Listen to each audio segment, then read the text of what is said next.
E a aprovação da proposta que traz medidas contra a corrupção, que foi completamente modificada pela Câmara dos Deputados, trouxe repercussão no Brasil inteiro. Uma mobilização nacional do Poder Judiciário, da Defensoria Pública, que avalia esta ação como uma punição, principalmente pelo momento em que ela é proposta.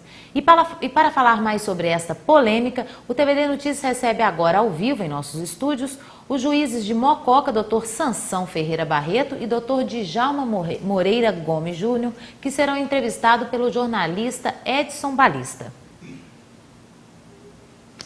Boa noite, Thailise, boa noite a todos vocês que acompanham o TVD Notícias.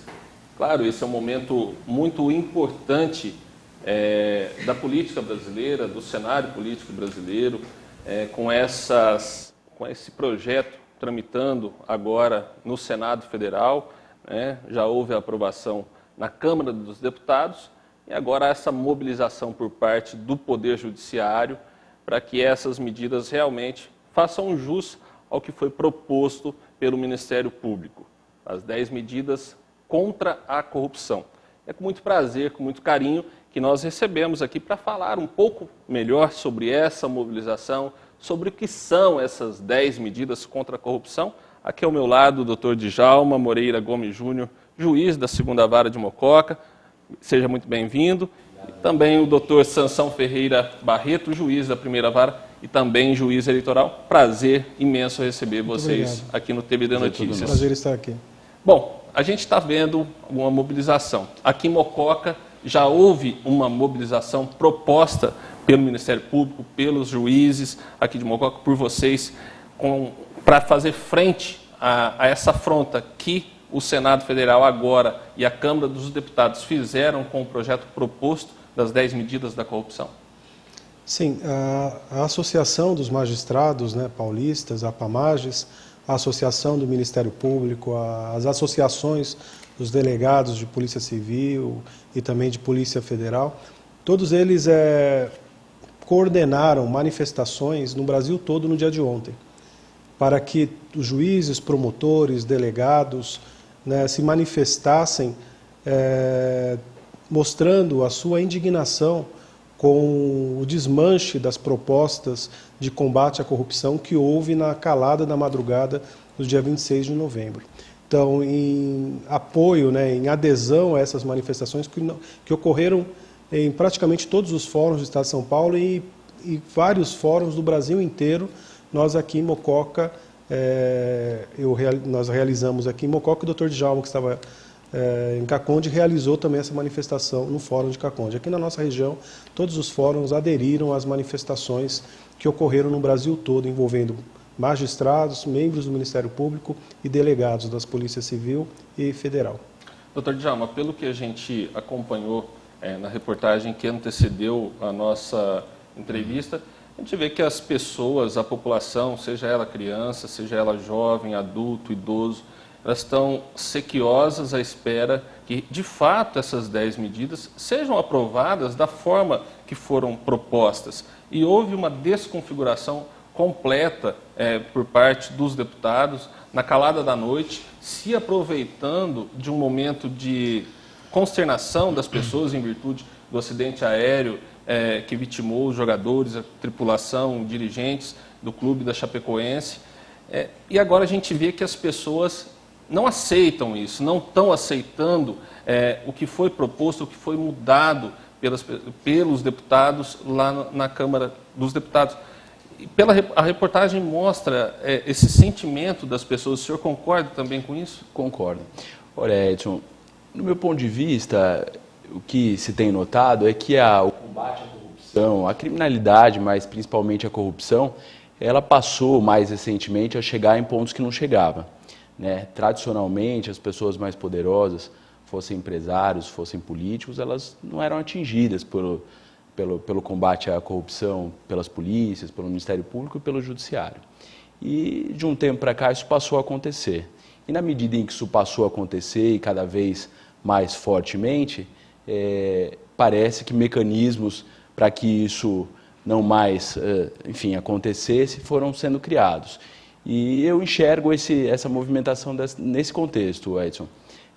me pareceu que, de fato, aproveitaram-se daquele momento de comoção, todos sabemos, aquela tragédia aérea envolvendo o time da Chapecoense, e naquele momento em que todos pensavam em outra coisa, todos aflitos, etc., comovidos, aproveitaram, de certa forma, viram aquilo como um momento de sorte para eles, porque de fato ninguém prestaria atenção no que estivesse acontecendo, para justamente distorcer as propostas vindas do Ministério Público para o combate Ministério Público Federal para o combate à corrupção, e nelas, na verdade, enxertar medidas de proteção para aqueles que seriam punidos ou que serão punidos num próximo momento se a população conseguir impedir esse movimento. Bom, a gente está falando muito nessas 10 medidas, mas é importante passar para as pessoas que estão nos acompanhando como foram criadas, como foi se pensado, doutor Sansão, essas 10 medidas. Quem se reuniu para propor e quais são essas 10 medidas? É um conjunto, essa desconfiguração dessas 10 medidas implica, de fato, que não seja realmente um projeto bom, ou se ele for parcialmente votado da forma que foi desconfigurado, se ele continua sendo bom? Qual a sua visão?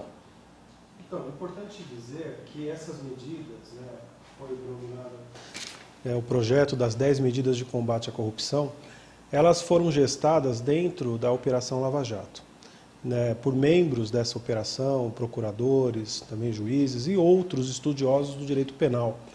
E elas foram inspiradas em várias técnicas de combate à corrupção existentes nos Estados Unidos da América. E depois que se formatou esse pacote, essa proposta, foi submetida à sociedade. E a sociedade acolheu, aderiu a esse pacote por mais de 2 milhões de pessoas. A nossa Constituição diz que para que uma lei possa ser de iniciativa popular, ela precisa ter 1,5 milhão. E essa proposta teve mais de 2 milhões de assinaturas. E o que elas visam? Elas visam o aperfeiçoamento do combate à corrupção. Hoje está se fazendo combate? Sim. Mas eu vi a entrevista da professora Pucciarelli, a respeito desses últimos 10 anos que se iniciou de forma mais contundente o combate à corrupção. Por quê? Porque houve a introdução no nosso sistema penal a figura da delação premiada, que é um instituto também vindo do direito norte-americano, pelo qual a pessoa que cometeu o crime, mas se ela trouxer informações a respeito de outras pessoas que também cometeram crimes graves e semelhantes, ela recebe uma diminuição de pena. Então, antes desse instrumento, o combate à corrupção e às organizações criminosas era muito pífio, porque ninguém se via estimulado a denunciar outras pessoas. Mas quando se veio para o nosso sistema penal a possibilidade da pessoa colaborar com a justiça, trazendo informações sobre quem cometeu o crime, trazendo informações sobre a sistemática do cometimento desse crime e também a obrigação de ressarcir os valores que foram desviados, aí então pôde-se avançar no combate à corrupção. Nós temos isso hoje. E essas propostas, o que elas visam? A avançar um pouco mais no combate à corrupção. Entre essas propostas, por exemplo, Edson, havia a possibilidade do que se chama do delator do bem, do informante do bem. Ou seja, aquela pessoa que não participa do esquema de corrupção, mas ela tem conhecimento. Por algum motivo, ela sabe o que está acontecendo, sabe como que está sendo, como que as pessoas estão praticando a corrupção, então ela informa ao poder público e depois, aquilo se comprovando, se desbaratando essa associação criminosa, recuperando-se os bens, valores ao poder público, aquela pessoa informante do bem receberia um prêmio. Essa proposta foi rejeitada pela Câmara dos Deputados. Uma outra proposta que visava o aperfeiçoamento do combate à corrupção era a proposta do crime, da criminalização do enriquecimento ilícito do servidor público. E servidor público aqui de forma abrangente, envolve deputado, senador, o gestor público, seja ele vereador, agente policial, prefeito, governador, presidente, juiz, membro do Ministério Público, ou seja, qualquer servidor público que tivesse um padrão de vida, né, dissociado dos seus rendimentos, ele deveria provar de onde veio esses bens. Porque se ele não fizesse essa prova, ele estaria sendo apenado pelo crime do enriquecimento ilícito. Então, essa proposta que visava o aperfeiçoamento do combate também foi rejeitada. Naquilo que, na linha do Dr. Djalma acabou de dizer. Na verdade, o que se percebe é que parte, né, infelizmente, parte dos parlamentares querem, na verdade, se resguardar, né, de serem punidos. E nós não podemos, como sociedade, aceitar, né, que as leis só valham para determinadas pessoas e não para outras. Ou elas valham para todos ou não valem para ninguém. Bom, doutor Djalma, e a gente vê que essas 10 medidas, da forma desconfiguradas hoje, né, foram aprovadas na calada da noite e agora foram para o Senado. Havia até uma pressão do presidente do Senado, o senador Renan Calheiros, para que fosse votado o mais rápido possível, até mesmo pelo plenário, antes de se passar pela Comissão de Constituição e Justiça do Senado, para que fosse amplamente discutido sobre a questão do abuso de autoridade, né? Eles querem imputar esses crimes aos juízes, aos procuradores, aos membros do Ministério Público, com relação ao abuso de autoridade, que hoje está sendo muito discutido. É o momento apropriado que isso implica nas investigações, principalmente sobre os políticos em curso, se realmente essa proposta for aceita pelo Senado? Olha, Edson, a minha visão, a questão do abuso de autoridade, a lei é de fato antiga, é algo que tem que ser revisto mesmo, revisto com muita cautela, para ser aprimorado. Não faz nenhum sentido que qualquer tipo de agente estatal não seja punido. Isso estamos dizendo especificamente na sua atividade. Então o juiz deve ser punido, sim, sobretudo se ele agir de má fé. Não tem problema nenhum, isso é necessário que seja revisto e eu tenho a impressão que ninguém do judiciário diz o contrário. A questão justamente é esse assodamento que você mencionou, né? Se quis que o projeto vindo da Câmara dos Deputados fosse votado imediatamente para que os senadores não pudessem examinar com profundidade o projeto e aumentando com isso a chance de aprovação. Especificamente sobre o projeto, Edson, na minha visão, ameaçar, enfim, não deixa de ser ameaçar os membros do Ministério Público e os juízes na própria atividade, é enfraquecê-lo na atividade. Seria a mesma coisa, para fazer uma comparação, Edson, de tirar do policial militar a viatura e a arma e pedir para ele atender uma ocorrência dessa forma. Então é isso, de certa forma, que querem fazer com o Judiciário e com o Ministério Público. A questão realmente que se pergunta é por quê, né? Por quê? Para quem interessa o Judiciário trabalhar menos, não conseguir exercer de fato as suas atividades? E pensando nos resultados, é realmente muito preocupante. A se levar a ferro e fogo o que está dito no projeto, acontece o seguinte, para simplificar. Aquele juiz, por exemplo, que tem uma decisão modificada, automaticamente ele incorreu num crime. Então, por exemplo, uma decisão condenatória.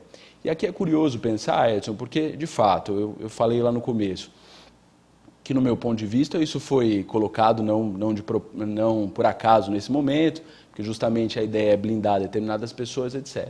Só que acontece que isso chega em todo mundo, isso chega inclusive na sociedade, inclusive em todos nós, todos que estão assistindo, inclusive. Porque na medida em que o juiz não consegue julgar, por exemplo, com liberdade um caso de roubo, por exemplo, um caso de estupro, tudo isso é afetado, né? O Ministério Público é a mesma coisa, o Ministério Público reúne indícios de autoria e prova de materialidade para propor uma ação penal, por exemplo, uma ação buscando punir um estupro, por exemplo. Ele reúne aqueles indícios e pretende produzir as provas durante o processo. Se ele não conseguir produzir essas provas, e o juiz julgar, por exemplo, improcedente aquela denúncia, a rigor o membro do Ministério Público incorreu num crime. E se o juiz condenar e o tribunal reverter, é o juiz que incorreu num crime. Bom, então o que acontece? O que acontece é que o juiz não tem como julgar. Está de mãos atadas. Exato, tem mãos atadas. Então, inclusive, por exemplo, para esses crimes violentos, o juiz está de mãos atadas. É muito comum que a prova seja difícil de produzir nesses casos, por exemplo. A pessoa que sofre um roubo, ela chega ao judiciário muito amedrontada. Então ela tem, por exemplo, muita dificuldade de reconhecer a pessoa que praticou esse crime, né? Então a prova, às vezes, é suficiente para o juiz de primeiro grau e não é para o juiz de segundo grau. O que acontece? Essa pessoa não vai ser punida. No meu ponto de vista, pode chegar nisso. Posição, doutor. Esse é uma contribuição que o Dr. Djalma disse. O problema do projeto é que ele estabelece o que se chama de crime de hermenêutica, né? Ele é tão aberto, os tipos penais ficaram tão abertos que como o Dr. Djalma disse, se o juiz entende de uma determinada forma, mas o tribunal entende de outra, o juiz fica submetido a ser punido, não é? Não porque agiu de má fé, exato, mas sim porque teve uma interpretação jurídica diferente daquela interpretação, exato, jurídica que o tribunal teve. E o direito, ele não é uma ciência exata, né? Ele é uma ciência interpretativa, né? O que é importante na lei de abuso de autoridade que já existe é que a conduta punida penalmente ela seja descrita de forma certa, para que não dê ensejo a, vamos dizer assim, a conceitos subjetivos, né? E então o que se propõe com essas alterações? É deixar os membros do Ministério Público e os juízes, vamos dizer assim, numa posição de fragilidade, né? Submetidos a um risco muito grande de serem posteriormente, ou até durante a ação, de serem processados pelos investigados, né? O que me parece, aí que eu me pergunto, esse tipo de projeto era a prioridade da sociedade? Ou a sociedade, o que a sociedade quer? O combate à corrupção ou o enfraquecimento daqueles que investigam a corrupção? Em síntese, é esta a questão que está colocada. Bom, a gente conversava aqui um pouquinho também sobre a questão das pessoas, né, do cidadão brasileiro, que reporta muito a questão da morosidade, né, do Poder Judiciário. Por exemplo, citamos aqui o senador Renan Calheiros, né, presidente do Poder Legislativo, que tem várias denúncias contra ele, não quer dizer que ele seja culpado, mas há denúncias contra ele, e agora uma que se tornou réu, que é uma ação lá de 2007. Né? Então são vários anos para que se de fato possa transformar, principalmente um político, presidente de um poder, como denunciado de fato. Né? Por que isso ocorre? E essa não aprovação, essa desconfiguração das 10 medidas implica ainda mais nessas investigações? Para mim a pergunta? Pois não. Então, essa questão ela deve ser analisada de diversas óticas. O parlamentar, né, no caso o deputado federal ou o senador, eles têm uma prerrogativa de foro, né, por função. Então, ou seja, quando eles são acusados de um determinado comportamento que seja criminoso, quem que pode investigá-los? Procurador-Geral da República, exclusivamente. Quem que pode julgá-los? Supremo Tribunal Federal. Né? Então, o que acontece? O Procurador-Geral da República e o Supremo Tribunal Federal, eles estão assoberbados com milhares de outras ações. Eles não têm, vamos dizer assim, a estrutura ou a característica de julgar questões penais. Né? O papel do Supremo Tribunal Federal era outro, era ser o garantidor, né, da Constituição Federal. Então, o que se discute nisso é a extinção, vamos dizer assim, ou a diminuição do que o pessoal comumente chama de foro privilegiado, mas que é o foro por prerrogativa de função. Porque desta forma as pessoas seriam julgadas pelos juízes de primeira instância, né, cuja velocidade é muito maior de julgamento do que aquela que é emprestada pelo Supremo Tribunal Federal, não porque ele não queira, mas porque a sua própria estrutura não foi feita nem pensada para aquilo. Só para se ter um exemplo, numa vara, né, numa vara judicial, a denúncia ela é apresentada pelo Ministério Público, a denúncia é a peça de acusação. Né? Como disse, o Ministério Público fez a polícia investigou, reuniu elementos, trouxe para o Ministério Público. O Ministério Público fez uma análise, pediu novas provas, etc. Se convenceu de que tem indícios ali de autoria e de prova do crime. Ele apresenta uma peça de acusação ao juiz e o juiz, numa vara, ele vai analisar isso em 10, 15, 30 dias no máximo. E aceita ou não a denúncia. No Supremo, no caso do senador que o senhor citou, o caso do Renan Calheiros, houve a investigação pela Procuradoria-Geral da República de 2007 a 2013. O processo chegou ao Supremo em 2013. Só que a denúncia só foi recebida agora nessa semana, em 2016. 3 anos. Por quê? Por todas as dificuldades que eu te falei. E além disso, não é um juiz que aceita a denúncia no Supremo. São 11 que vão ter que analisar aquilo. Então, vem o relator, depois vai para o revisor e então depois se apresenta no plenário. Então, é uma estrutura diferente de uma vara. Então, me parece que para nós acelerarmos a questão de apuração de crimes, eventuais crimes de corrupção ou crimes comuns praticados por pessoas que têm, foro por prerrogativa de função, era nós reduzíssemos esse foro privilegiado, como se diz costumeiramente, a determinadas figuras da República, o presidente, o vice-presidente, só aqueles que realmente têm uma importância para os destinos da nação e todos os demais poderem responder pelos seus crimes, eventualmente nas varas comuns, como todos os demais cidadãos. Esta é uma proposta que se tem para poder acelerar a investigação e o combate à corrupção, eventualmente praticados por pessoas que detêm esse foro por prerrogativa de função, que é chamado normalmente de foro privilegiado. Doutor Djalma, para o cidadão mocoquense, para toda a região, o senhor também trabalha no município de Caconde, o que implica, de fato, na vida das pessoas, além do que a gente já viu na reportagem, a torneira aberta, o dinheiro público indo para o ralo e pessoas morrendo na fila do SUS e tantas outras demandas públicas que existem no país, mas a saúde é um caos e cada vez mais pessoas, se morrem muito mais pessoas por falta de atendimento no SUS, como a consternação que viveu o país inteiro no acidente aéreo da Chapecoense. De fato, as medidas não sendo aprovadas da forma que foram propostas, o que isso impacta na vida do cidadão? Olha, Edson, no meu ponto de vista, pensando na proposta modificada como foi para a Câmara dos Deputados, o que se terá é um juiz enfraquecido, é um juiz com menos independência. Eu sempre digo, se um juiz pode eventualmente julgar mal, porque o ser humano é falho, porque, enfim, por razões das mais amplas. Imagina um juiz que não seja independente, imagina um juiz que tenha que, por hipótese, ficar preocupado de ser punido. Eu tenho a impressão que isso só piora a jurisdição, eu tenho a impressão que isso só piora a apuração dos fatos e dos crimes em geral. Então eu tenho a impressão que com isso a população está menos garantida. Eu tenho a impressão que é isso dessa forma que eu vejo. O senhor também tem essa mesma impressão, doutor? Exatamente. O Poder Judiciário e os membros do Ministério Público, eles têm na Constituição Federal algumas prerrogativas. Essas prerrogativas não são privilégios para o juiz e nem para o promotor.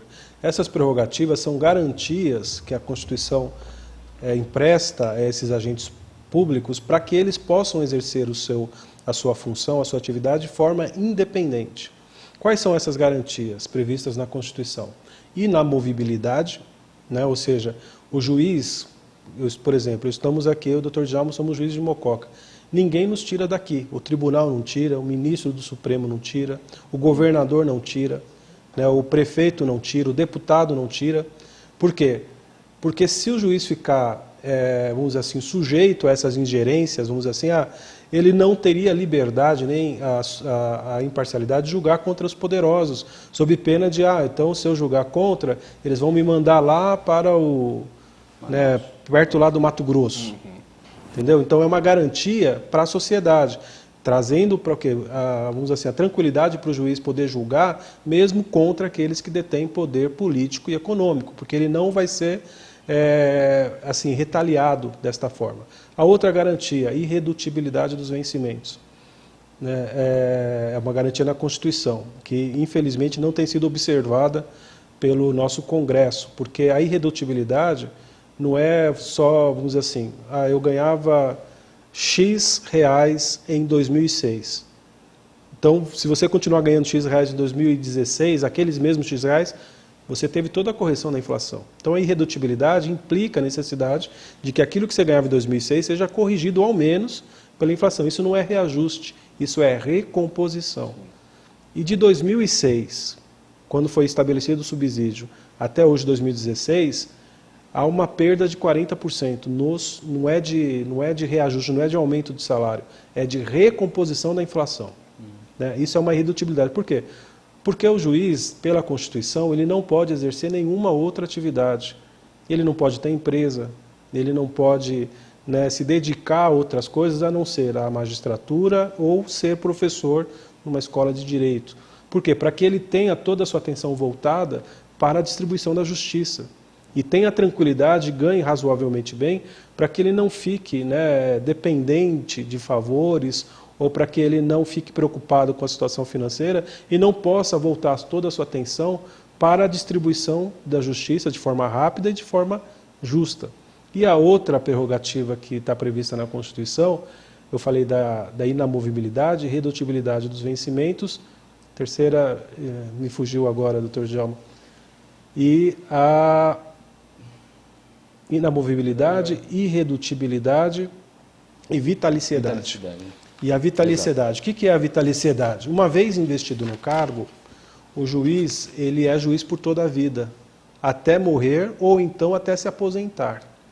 Ou seja, quando ele julga, ele tem a segurança de que ele não vai perder o cargo se ele julgar contra o governador, se ele julgar contra o prefeito, se ele julgar contra o deputado, contra, né, o grande empresário.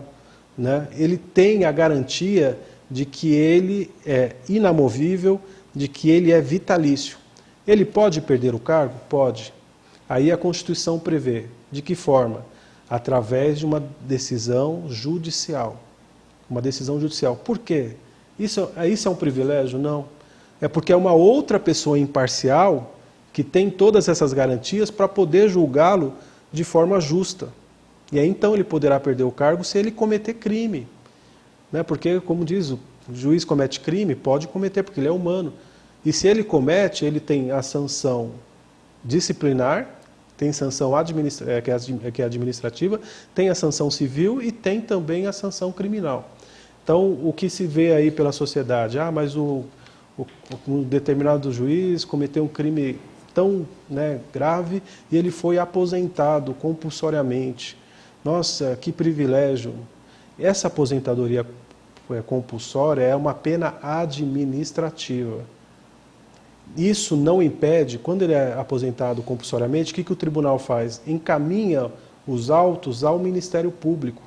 Porque se ele foi aposentado compulsoriamente em razão de um crime que ele cometeu, o Ministério Público vai ingressar com uma ação penal. Né? E condenado na ação penal, ou seja, por uma decisão transitada em julgado, uma decisão judicial, ele perde o cargo, perde a aposentadoria.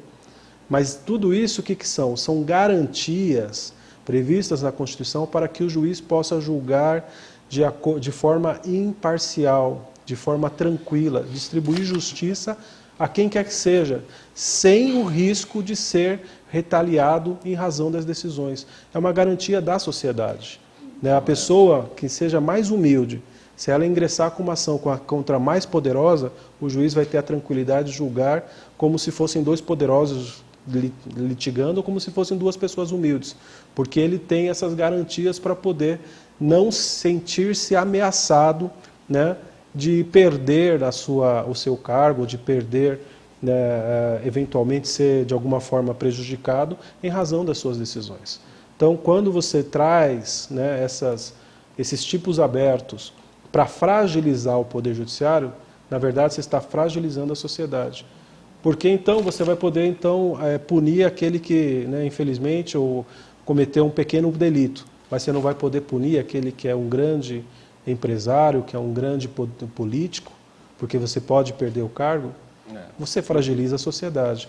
Então, nós precisamos entender qual sociedade que nós queremos. Uma sociedade que valoriza, né, as virtudes ou uma sociedade que valoriza, né, os vícios e que deixa, né, aqueles que têm maior poder político e econômico praticarem o que quiserem, que não serão molestados, né, infelizmente. A população, doutor Djalma, pelas 2,5 milhões, mais ou menos, de assinaturas a favor das 10 medidas de combate à corrupção, mostrou, né, o país mostra que todo mundo quer realmente que se combata a corrupção, que os criminosos paguem pelos crimes que cometeram, que o dinheiro seja ressarcido aos cofres públicos para que possa ser usado em benefício da população.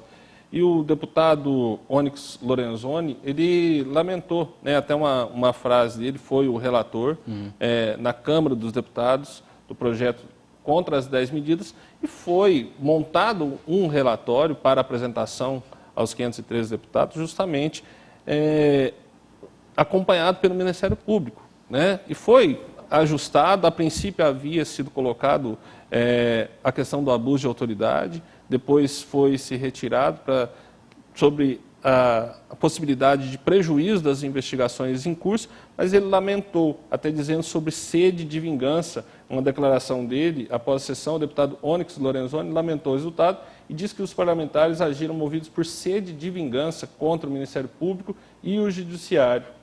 É assim? É o que eu sinto, Edson.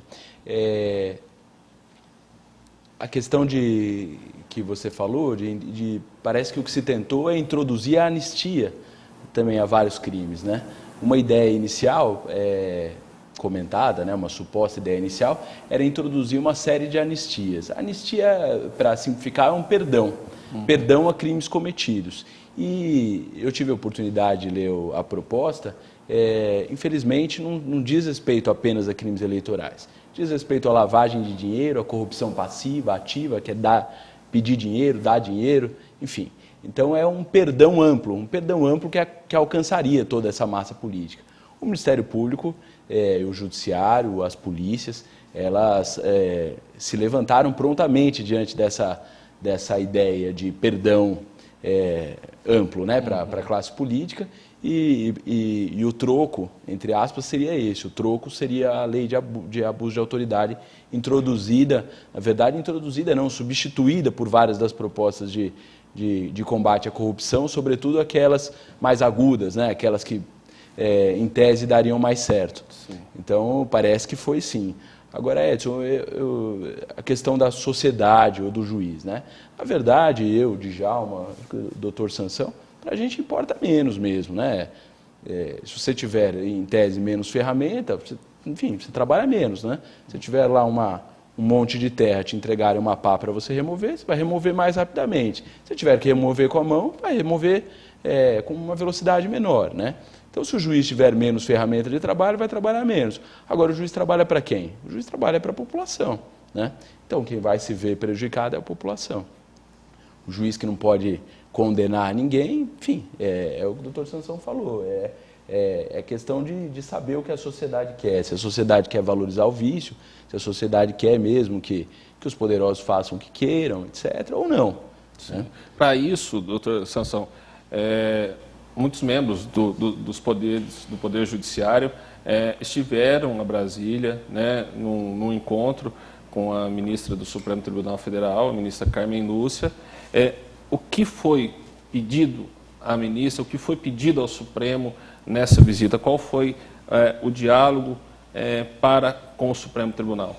Foi justamente esse, de reforço no aperfeiçoamento do combate à corrupção e no combate, né, e na retirada da fragilização do sistema de justiça, da fragilização das instituições que, pela Constituição e pela lei, têm o dever, né, têm a missão de combater os maus feitos, de combater os crimes, de combater a corrupção.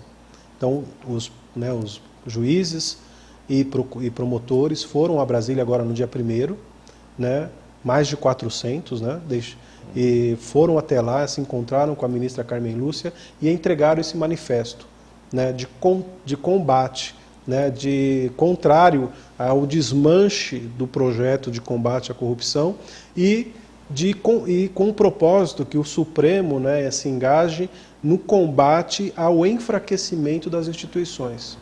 Né? Um país com instituições fortes, ele é mais justo. Um país com instituições fragilizadas, ele é refém do poderoso de plantão. Nós temos aí vários exemplos, até de vizinhos nossos, que o poderoso de plantão, né, encurvou o poder judiciário e aí ele pode fazer o que quiser.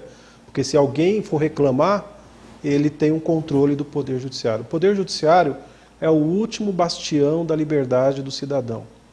Né? Ele pode recorrer, qualquer cidadão hoje pode recorrer ao seu judiciário contra uma grande empresa, né? Contra, eventualmente, alguém que detenha poder político ou econômico, porque ele sabe que tem ali um juiz imparcial, né, que vai julgar a causa de acordo com o direito.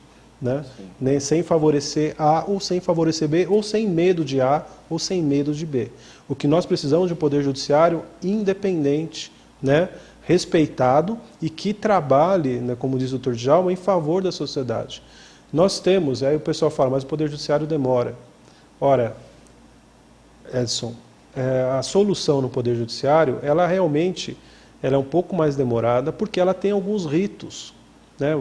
A pessoa vem com uma ação, né? Essa ação hoje ela é mais rápida a tramitação dela porque nós temos agora o processo eletrônico, né? O próprio advogado já distribui a ação, imediatamente essa ação vai para o gabinete do juiz que analisa, manda citar a pessoa que é a ré, né?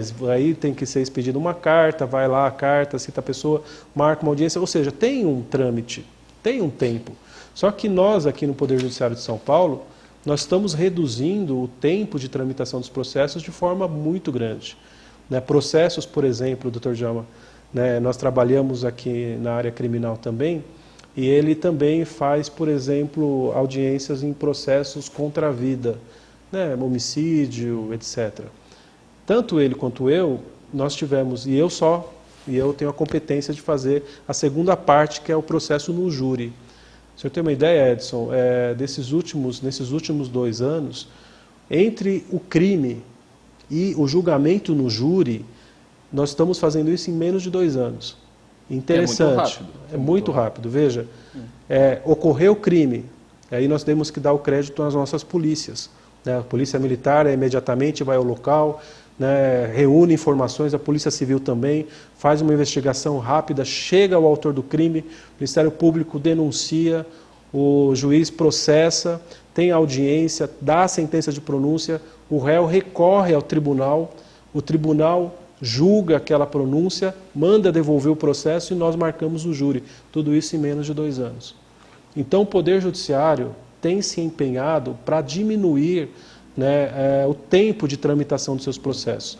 Nós estamos aí com o processo eletrônico, que trouxe uma diminuição enorme, né, no tempo de tramitação.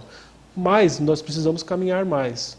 Então, mas o Poder Judiciário está aí para quem? Para servir a sociedade. Mas para isso ele precisa ter garantias de que ele não vai ser retaliado, né, em razão das decisões que toma. O problema desse projeto é que ele criminaliza não a má-fé, porque se o juiz, promotor, policial, delegado, não importa quem seja, se ele praticar algo de má-fé, com dolo, né, um crime, ele vai ser punido. Vai ser responsabilizado. Né? Vai ser punido, e tem que ser. Tem que ser assim. E as laranjas podres, de onde estiverem, Poder Judiciário, do Ministério Público, das polícias, têm que ser colocadas para fora.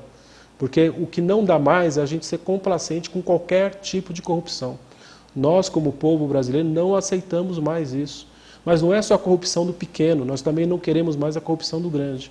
E para isso precisamos de instrumentos e garantias de que nós podemos julgar sim e até, vamos dizer assim, processar e julgar pessoas que sejam poderosas sem que nós sejamos depois retaliados por elas. Você tem uma ideia, Edson? Desculpe. Mas o Brasil hoje tem, né, na prisão o ex-presidente da Câmara dos Deputados. Tem na prisão o maior empreiteiro do país, que acabou de fazer um acordo agora, que vai devolver 6,7 bilhões. Ele vai devolver, a empresa, a Odebrecht, vai devolver 6,7 bilhões. Né? É só uma parte, com certeza, daquilo que foi desviado.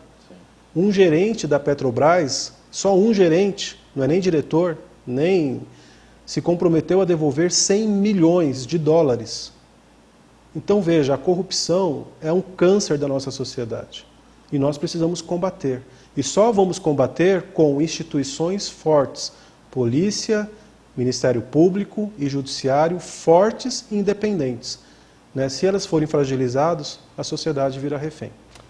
Doutor Djalma, justamente sobre o que disse o doutor Sansão, um dos motivos, né, alegado nos bastidores, no cafezinho da Câmara dos Deputados, e é o que se comenta muito, foi justamente as alterações baseadas no medo do que possa vir nesse acordo de leniência feito pelos executivos, então, da Odebrecht, que pode se apresentar aí mais de 200 nomes de parlamentares envolvidos no esquema de corrupção da Lava Jato. O acordo de leniência foi retirado também, né, das 10 medidas da corrupção, e esse acordo foi proposto, a delação premiada da empresa, no caso, né, está para acontecer, e esses parlamentares podem ter decidido dessa forma. Eu não vou votar aqui aquilo que possa me prejudicar ali na frente. É mais ou menos isso? Olha, Edson, a impressão que dá é justamente essa, né? Parece que quanto mais perto se chega aí do desfecho da delação e do acordo de leniência da Odebrecht, infelizmente a impressão que dá é que se acelera também a ânsia por resolver a questão do Poder Judiciário, enfim, de enfraquecer o Poder Judiciário. Está aqui me ocorrendo, Edson, que de fato a questão do foro por prerrogativa de função, né? O crime praticado pela pessoa com esse foro por prerrogativa de função, de fato é julgado lá pelo STF ou STJ, conforme o caso. Agora, os atos de improbidade administrativa são julgados pelo juiz de primeiro grau. E eles implicam justamente a perda do cargo. Então, veja, o sujeito pode ser, num primeiro momento, condenado por um juiz de primeiro grau na improbidade, não vai para a cadeia, mas toma multa, perde direito político, e, na sequência, o crime vem para o juiz de primeiro grau. E aí, portanto, vai para a cadeia, e aí, enfim, o ciclo está fechado, né? Então, a vir à tona muita coisa mesmo, isso pode acontecer. Muita gente pode perder aí o cargo, perder direito político por improbidade administrativa, e, num segundo momento, pode ir para a cadeia.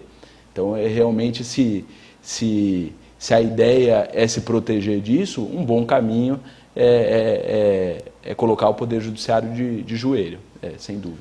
E até em acréscimo, né, Edson, doutor Djalma? Vejam só uma das propostas que foram retiradas. Quando a pessoa é condenada por crime contra a administração pública, a lei diz que ela só pode progredir de pena, ou seja, foi condenada no fechado. Ela só poderia passar para o semiaberto se ela devolvesse aquilo que foi retirado do poder público, foi retirado dos cofres públicos. Eles afastaram isso. Nós tivemos casos, não dá para explicar isso. Explicar. Como então a pessoa que foi condenada porque desviou dinheiro do poder público, ela vai poder progredir de pena sem devolver aquilo que desviou? É isso que eles estão querendo. Ou seja, a quem interessa tá dando isso? direito de roubar explicar. cada vez mais, porque Exato. eu sei que eu não vou ter punição. A quem interessa isso? A quem interessa você impedir, né, que aquele que desviou dinheiro público seja obrigado a devolvê-lo para poder obter um benefício penal? A quem interessa isso? Só para, né, a população entender, nós tivemos um caso no Mensalão, o caso daquele ex-presidente da Câmara dos Deputados também, o João Paulo Cunha, não é isso? Que ele só pôde progredir de regime quando ele pagou mais de 500 mil reais. Né? E se ele não tivesse pago aqueles 500 e poucos mil reais, que foi o dinheiro que se apurou que ele teria desviado, né? Estou dizendo isso porque já é caso julgado, né? E se ele não tivesse pago aquilo, ele não poderia ter benefício. Então, da forma como está hoje, ele poderia ter benefício sem necessidade de devolver qualquer tipo de dinheiro, né, para o poder público. Então, a pergunta é, a quem interessa? Né? Aquilo que foi proposto, né, por mais de 2 milhões de pessoas, com aval do Ministério Público Federal, juízes lá na Lava Jato, foi totalmente desfigurado. E ao invés de combate à corrupção, eles fizeram um combate àqueles que combatem a corrupção. Né? Infelizmente, é essa a realidade. Por isso que, em todos os fóruns do Estado de São Paulo, no dia de ontem, em quase todos os fóruns do país, juízes, promotores foram até lá, fizeram seu manifesto, para que a população possa entender o que está acontecendo, e só a população tem poder de impedir, né, que isso ocorra. Né? Agora a proposta foi para o Senado, e o Senado tem duas opções, né? Ou rejeita completamente o projeto arquivado, ou reforma, né, restabelece aquela ideia original e devolve para a Câmara. Né? Esses são os passos que o Senado pode adotar. Agora cabe, né, infelizmente, um dos parlamentares disseram que os parlamentares são soberanos e podem decidir da forma que quiserem. Mas a Constituição diz que eles são representantes do povo, que todo o poder emana do povo. Então, na verdade, eles deveriam votar de acordo com a vontade do povo, e não, né, para proveito próprio. E nessa linha, como que o cidadão, as pessoas, o cidadão civil, pode contribuir para que o Senado possa rever, de fato, essa desconfiguração das 10 medidas contra a corrupção, que seja aprovado da forma que foi proposto? Como que a sociedade pode participar e colaborar com o Judiciário? Parece, Edson, que o caminho é ser ouvido, né? O doutor Sansão colocou com muita propriedade. Os políticos, eles são representantes do povo, não são soberanos, né? Desde a proclamação da República, os políticos são, na verdade, representantes do povo. E, na verdade, os eleitores, enfim, eles representam cada um dos eleitores, eles precisam dos eleitores. O que se verifica, pelo menos do meu ponto de vista, é que o político se incomoda apenas com isso, com o eleitor, com medo de não ser mais votado, de não ser mais eleito, e é isso. Então, realmente, o que parece que é necessário que seja feito é que as pessoas se façam ouvidas e defendam a sociedade. Né? Eu volto a frisar, no meu ponto de vista, eu, Djalma, dele, do doutor Santos, eu tenho a impressão que para a gente, na verdade, assim, como juiz, tanto faz. Se eu tiver menos ferramentas para trabalhar, eu trabalho menos, o que eu vou fazer? Né? Agora, por outro lado, quem precisa da gente é que deve justamente dizer, da gente, digo, do Poder Judiciário, e que deve dizer, olha, não façam isso com o Poder Judiciário, que a gente precisa do Poder Judiciário, né? Precisa do Ministério Público, precisa da polícia. É de fato a visão que eu disse, é como te retirar do policial o armamento e a viatura e pedir para fazer patrulhamento. Enfim, vai ficar menos eficiente, vai andar no quarteirão a pé, etc., menos eficiente. Então eu tenho a impressão que é isso, é manifestação. Né? Isso exatamente, né, Edson? Na verdade, os políticos vão ter, a população, para ser ouvida, precisa se manifestar, precisa dizer o que ela quer. Né? E quando nós tivemos aí manifestações de 2013, as pessoas entenderam o que a população queria. Então, me parece que a população hoje, né, precisa novamente se organizar e dizer aos seus representantes o que a população quer. Ou que ela quer combate à corrupção, combate ao erro, combate ao crime, ou ela quer o combate à fragilização do Poder Judiciário, que não é só porque eu sou juiz, eu estou dizendo isso, que mesmo quando eu era advogado, né, qualquer pessoa minimamente esclarecida vai dizer que o Poder Judiciário é o último guardião da liberdade do povo, né? Porque o Poder Judiciário diz a lei, né, em favor daquele que tem direito e contra aquele que não tem o direito. Claro. E aqui em Mococa, o Poder Judiciário está trabalhando também para essa mobilização nacional que ocorrerá no dia 4, próximo? Então, Edson, só vou deixar o doutor Djalma responder, mas vou dizer assim, a lei orgânica da magistratura, ela diz que o Poder Judiciário não pode ter uma atividade político-partidária. Não é nossa atribuição, nós não podemos ter isso. Justamente para você ter a imparcialidade de julgar, porque hoje está no governo partido A, mas amanhã estará o governo partido B, né? Não importa quem esteja. Então, nós sim estamos contribuindo no sentido de ter feito a manifestação no dia de ontem, né? Estamos aqui, né, tentando, né, trazer a nossa visão, esclarecer pontos à população, mas, né, me parece que é a população que deve se organizar, né, se for o caso, parece que existem aí organizações já chamando a população para irem às ruas no próximo dia 4, domingo, né, então o Poder Judiciário apoia, né, quando a população se manifesta, né, e diga aos seus representantes o que ela quer. O Poder Judiciário não tem o poder de mudar as leis. Quem tem poder de mudar as leis são os parlamentares, mas que devem fazê-lo de acordo com a vontade dos seus representados, que na verdade é a população. Então a população precisa se fazer ouvir, né? Ligando, mandando e-mail e se manifestando, né, nas ruas, né, de forma ordeira, dizendo exatamente o que ela quer, né, qual é o país que ela quer construir. Né? Bom, desde então, desses movimentos que o senhor citou das ruas, e após a instauração, né, da Operação Lava Jato pelo juiz federal Sérgio Moro, o clamor das ruas justamente davam força, né, a essa operação, a essa continuidade, e é assim também que nós esperamos, né, a imprensa trabalha um pouco nisso. Houve sim um desfocamento, mas não um esquecimento, que se voltou logo, mostrando para a população o que foi feito com o projeto contra as 10 medidas, essa desconfiguração, e por isso eu creio que realmente a sociedade de fato irá se mobilizar, e compete também a cada eleitor procurar saber como eu posso ajudar, sabendo em qual deputado você votou, de qual partido ele é, qual é o dirigente partidário que representa esse deputado no seu município, conversar com ele e saber como ele votou, porque numa próxima eleição, se você tem um pensamento contra a corrupção e se ele foi a favor de se tirar o combate às medidas, né, contra a corrupção, esse deputado não merece ter o seu respaldo, o seu apoio, o seu respeito, o seu voto, principalmente. Exato. Mas justiça também precisa ser feita, Edson, me permita, por favor, que o Estado de São Paulo tem 70 deputados federais. A maioria, ou seja, mais de 35, votou contra, né, contra essas alterações. Então, nós precisamos ser justos também, né, que não foram todos os parlamentares, né, que desfiguraram o pacote. Realmente. Aqui em São Paulo nós temos 70 parlamentares, né, pela Constituição, máxima de 70 por Estado, e mais da metade votou contra. Né? Então, por isso que o que o senhor está dizendo é muito importante, procurar saber, né, tem aí as listas na internet, quem votou, né, para desfigurar o pacote, quem votou contra o desfiguramento desse pacote de combate à corrupção. Muito legal, né? Gostei muito de conversar com o Dr. Djalma Moreira Gomes, também com o Dr. Sansão Ferreira Barreto, juízes aqui de Mococa, sobre esse assunto importante que implica diretamente na vida de toda a sociedade, né?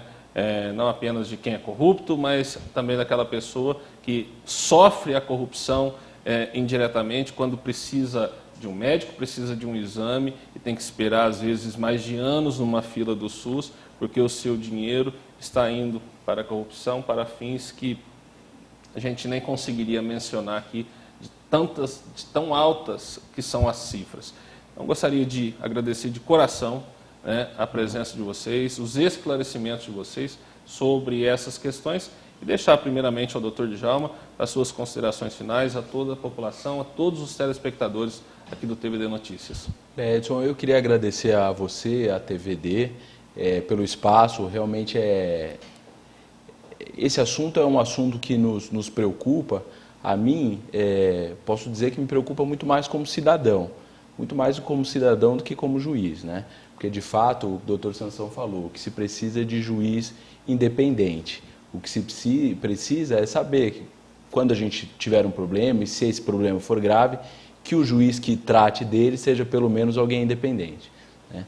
Então, eu agradeço a oportunidade de vir aqui e tentar esclarecer na medida do possível esse nosso ponto de vista e, de fato, pedir à população, o doutor Sansão falou, que escolha o lado, né? Se, de fato, não deseja mal feito, se deseja que eles sejam combatidos, que manifeste. Manifeste de forma ordeira, porque também é inaceitável qualquer outro tipo de manifestação, e para que os senadores fiquem bem cientes de que o que se espera deles, né? O que se espera deles de fato. Agradeço, viu, Edson? Estendo também, doutor Sansão, os nossos agradecimentos, né, pelos esclarecimentos sobre esse assunto tão polêmico, agora e tão comentado, não só pelos políticos, mas também pela sociedade, que esse escárnio da corrupção ninguém aguenta mais, e o senhor contribuiu sobremaneira também com esse tema, os nossos agradecimentos. Eu agradeço a você, Edson, né, pelo brilhantismo da condução da entrevista, e agradeço a TVD, né, na pessoa do Robertinho, a Cidacile também, que nos, né, permitiu fazer esse meio de campo para que estivéssemos aqui hoje. E agradeço a toda a população de Mococa, porque todos, né, na população, não só da nossa cidade, mas de todo o estado, todo o Brasil, todos estão envolvidos com esta questão tão importante, né? É importante nós debatermos, né, falarmos, esclarecermos, para que as pessoas tenham consciência e conscientemente possam fazer as suas escolhas. Muito obrigado por esta oportunidade. Sempre que precisarem de nós, nós estamos à disposição de vocês. Não, nós que agradecemos mais uma vez, em nome de toda a direção da TV Direta, ao Dr. Djalma e também ao Dr. Sansão, por terem prestigiado a gente e também, né, tenho certeza que outros assuntos relacionados ao Poder Judiciário virão. Esperamos também contar com vocês novamente aqui no estúdio do TVD Notícias. Muito obrigado mais uma vez. E o TVD Notícias segue. Recebemos aqui esse assunto ainda. Nós vamos ter a oportunidade de debater muito mais com reportagens e também com novas entrevistas. Vamos esperar o desenrolar dessas questões, as mobilizações que ocorrerão no próximo dia 4, por todo o país, por todo o Brasil, o cidadão civil, a população, dando a sua voz, mostrando a cara e dizendo, de fato, o que elas esperam dos nossos representantes.